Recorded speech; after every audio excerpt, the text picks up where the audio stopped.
Good morning, everybody, and welcome to this Act of Remembrance at Beamish Museum.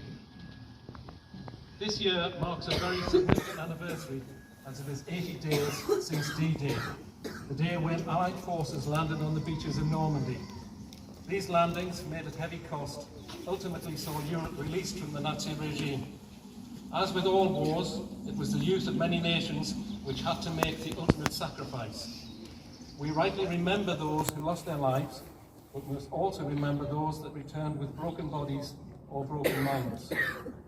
World War I saw the beginning of warfare on an industrial basis, with death and injury on an unprecedented scale. Many of the combatants sustained life-changing wounds, leaving them with permanent disabilities and disfigurements. Prior to World War I, freak shows were commonplace. At travelling fairs, however, as the sight of injured soldiers became distressingly common, to return to civilian life were left as inconvenient reminders. In Britain alone, almost 1 million soldiers, sailors and airmen had been killed. Around 2 million came home with some disability, with over 40,000 being amputees or having been blinded. Deafness, tuberculosis or lung damage caused by poison gas was the lot of many. The government, struggling with war debts, focused war pension provision based on the level of impairment.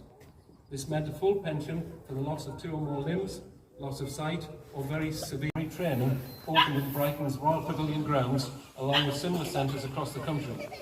Its slogan was, "Hope welcomes all who enter here," a positive rework in Dante's "Abandon all hope, ye who enter here."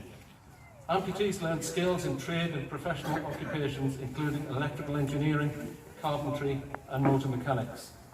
The voluntary sector promoted developments in disabled housing, along with early initiatives in modern times. Before we lay our wreaths, I use the familiar words of Lawrence Binyon. "They shall grow not old, as we that are left grow old. Age shall not weary them, nor the years condemn. At the going down of the sun, and in the morning, we will remember them." So I'd like to ask Jerry to come forward and lay the first wreath.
Wants to lay a wreath or would like to come up afterwards, you're more than welcome.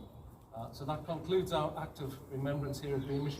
Just one last thing, and I want you to help me join in with this. We're going to sing the first verse of the national anthem. God save our gracious King, long live our noble King. God save the King. Send him victorious, happy and glorious, long to reign over us. God save the King. Thank you very much, everybody.